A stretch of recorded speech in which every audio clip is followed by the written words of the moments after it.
বিডের কাছ থেকে আপনাদের স্বাগতম জানাচ্ছি। আমরা এই মুহূর্তে অবস্থান করছি আন্তর্জাতিক অপরাধ ট্রাইব্যুনালে।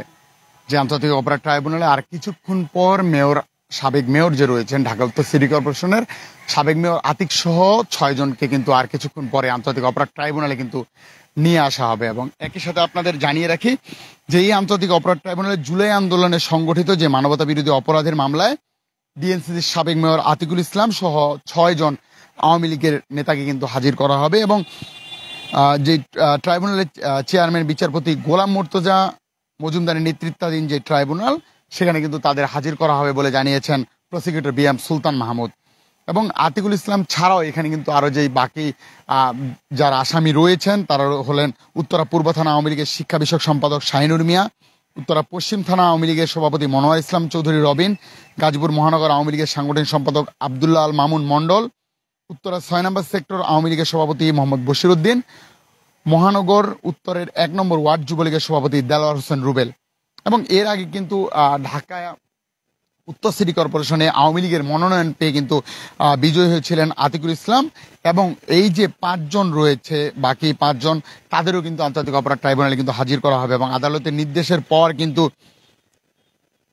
প্রসিকিউটরের যেই ট্রাইব্যুনালের প্রসিকিউটর রয়েছেন সেই প্রসিকিউটর বিএম সুলতান মাহমুদ তিনি যেমনটি বলেছিলেন যে গণঅভ্যুত্থানের সময় ঢাকা উত্তরে প্রায় 200 লোক কিন্তু মারা যায় এবং এই যে 200 লোক নিহত হয়েছেন সেই 200 লোককে নিহত করার ঘটনায় নির্দেশদাতা হিসেবে সরাসরি জড়িত ছিলেন নির্দেশদাতা হিসেবে ঢাকা উত্তর সিটি কর্পোরেশনের মেয়র সাবেক মেয়র যে আতিকুল ইসলাম তিনি কিন্তু রয়েছিলেন। সেই সময় কিন্তু তিনি মেয়র হিসেবে সেখানে পদায়ন ছিলেন।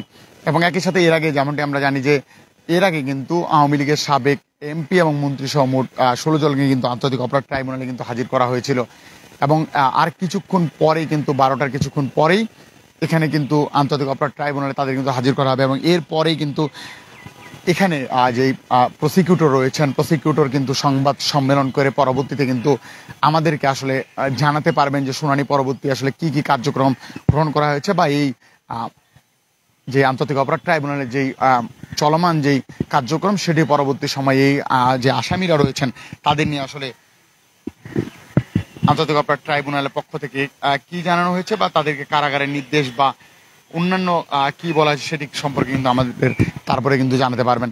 তো সবকিছু মিলিয়ে কিন্তু এই মুহূর্তে সময় 12টা 37 এখনো কিন্তু তাদের আসলে যে সাবেক মেয়র ঢাকা উত্তর সিটি কর্পোরেশনের আতিকুল ইসলাম তাকে কিন্তু এখনো কিন্তু নিয়ে আসা হয়নি।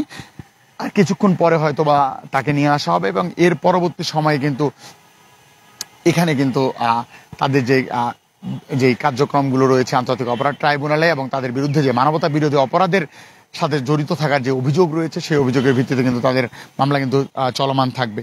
তো সবকিছু মিলিয়ে কিন্তু এই যে আন্তর্জাতিক অপরাধ ট্রাইব্যুনাল যেটির মানবতা বিরোধী অপরাধের মামলাগুলো যেগুলো আসলে এখানে আনা হয় এবং এখানে এসে যে আন্তর্জাতিক অপরাধ ট্রাইব্যুনালের যারা আসামিরা রয়েছেন তাদেরকে আনা হয়, সবকিছু মিলিয়ে এখানে এই মুহূর্তে কিন্তু নিরাপত্তা বেষ্টনী দিয়ে কিন্তু ঘিরে রাখা হয়েছে। যেহেতু এখানে কিছু নিরাপত্তার কনসার্ন থাকে সেই জায়গাটা থেকে কিন্তু এখানে নিরাপত্তা যাতে কোনো ধরনের পরিস্থিতি খারাপ না হয় সেজন্য কিন্তু আন্তর্জাতিক অপরাধ ট্রাইব্যুনালে কিন্তু সব রকমের ব্যবস্থা রাখা হয়েছে এবং আইন শৃঙ্খলা রক্ষাকারী বাহিনীর সদস্য যারা রয়েছেন তারা কিন্তু এখানে এই মুহূর্তে খুব সতর্ক অবস্থানে কিন্তু এই মুহূর্তে রয়েছেন।